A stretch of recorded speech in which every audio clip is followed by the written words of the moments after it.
In our second reading from St. Paul today, St. Paul tells us that the body is not for immorality, but for the Lord. And if there's ever a time to hear this message, I think it's today in our culture where people are obsessed with lustful pleasure. And I think one of the problems is that people seek lustful pleasure in many cases because they think that it's actually love. And they think that it's going to fulfill the desires of their heart. But they end up in seeking love in a wrong way and seeking it as pleasure. They end up in relationships that harm themselves and harm others. And I think all this is made worse by the rampant exposure of young people to inappropriate images, which actually distorts the way the mind develops and causes them to process other people's objects rather than seeing them as persons that they can enter a relationship with. And so, I think today we need the message that St. Paul gives us. And so the first question I want to ask is, what brings authentic fulfillment to the human heart? What is it that we desire? St. Paul tells us in the second reading that we are made for the Lord. Well, who is God? God is love, and God is relationality. Within God, there's the Trinity, Father, Son, and Holy Spirit. So if we're created in the image of God, that means we're created for love and we're created for relationships.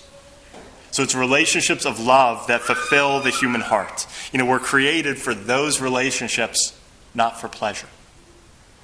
And so what does love require if we break that down? What does that actually mean? Well, one element of love is intimacy. And intimacy does not mean physical intimacy, but spiritual intimacy. And that happens when people open themselves up to another person, when they reveal things about themselves to another person. As a relationship deepens and as people spend more time with each other, and especially if there's trust in the relationship, they open themselves up and reveal themselves more and more to another person. So that person knows more deeply what they like and what they don't like. What their frustrations are, what their weaknesses are, what their strengths are, what their sense of humor is like, how they respond to different situations. The more time that people spend with each other and the more they trust each other and open up, the deeper that intimacy becomes as they reveal themselves more and more and are met with love and with acceptance on the part of the other person.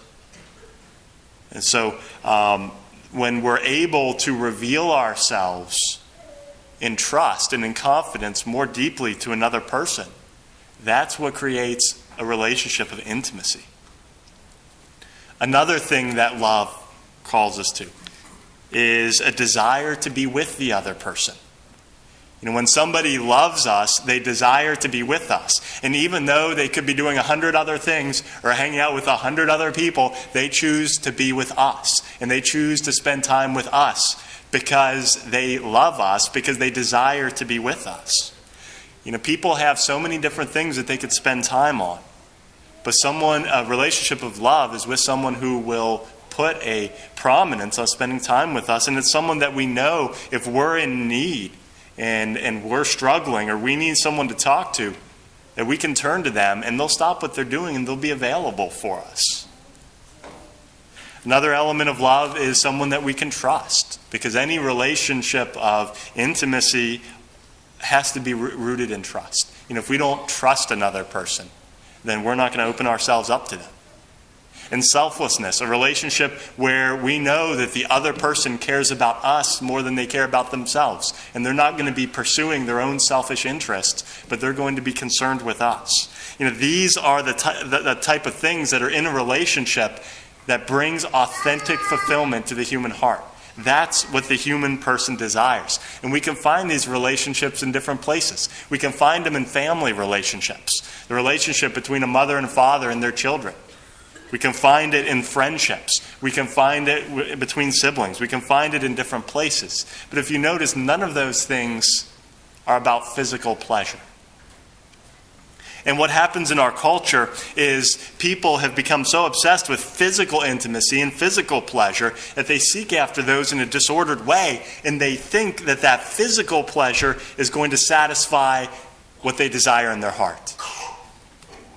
That's often, I think, why young people have premarital relations. They're seeking out someone that will love them, and they seek it out in that way, or why they seek out all sorts of different sexual activity outside the bonds of holy matrimony. They're thinking that if they meet their momentary physical desires, that's going to satisfy their heart, but it doesn't. Many of them trick themselves into thinking that physical intimacy satisfies their needs for spiritual intimacy, when in fact it doesn't. Ultimately it's not the same thing.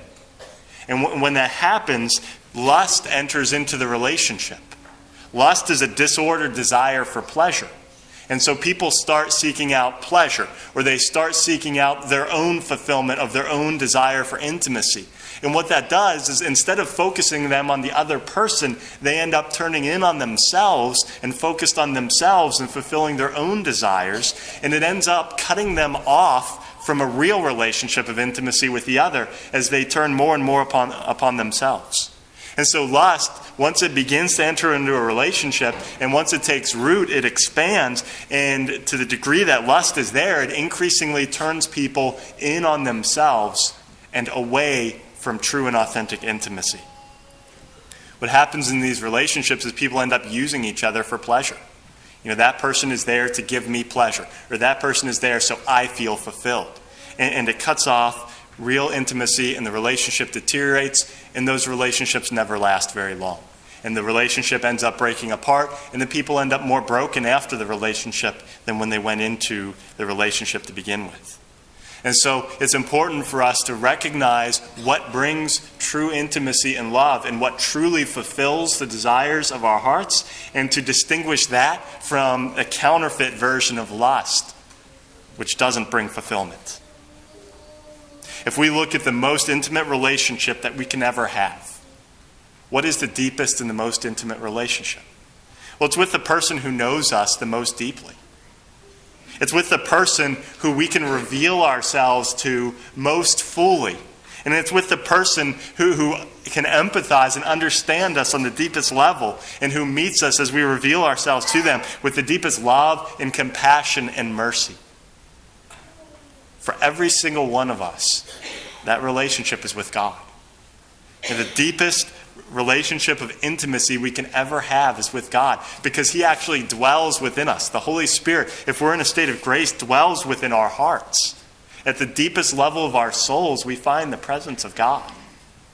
Jesus Christ descended from the glory of heaven and gave His life on the cross for our sake. No one has sacrificed more for our sake than He has. God the Father willed us into existence as an act of love. There is nobody that we can have a deeper relationship of intimacy with than God Himself. And we hear about the beginning of a deep relationship in the first reading with Samuel, where God is calling out His name. God is calling to him. And Samuel eventually responds, "Speak, Lord, for your servant is listening." And a lot of people will say that the church's teachings around morality are out of touch, or they're antiquated. But the reality is, the church's teachings are as applicable and as important today as they were 2,000 years ago, because human nature hasn't changed in 2,000 years. And what brings fulfillment to the human soul hasn't changed in 2,000 years. And St. Paul's wisdom that he gives us is just as important today as it was 2,000 years ago, when he tells us, do not use your bodies for immorality. That does not bring fulfillment. Our bodies are created to be temples of the Holy Spirit, so we can have an intimate and deep relationship with God, and from there with our neighbor. We were purchased at a great price, as St. Paul says, and our bodies are not our own. If we allow lust into our relationships, it will destroy them, and it will make us selfish and turn us in on ourselves. But if we allow the church's moral teachings to guide us and form us, they will lead us to authentic relationships that will give us life and give us fulfillment. And so as we reflect on this wisdom from St. Paul, encourage us to seek relationships of true intimacy, first and foremost with God, and allow that relationship to infuse all of our other relationships, and we will find fulfillment and happiness.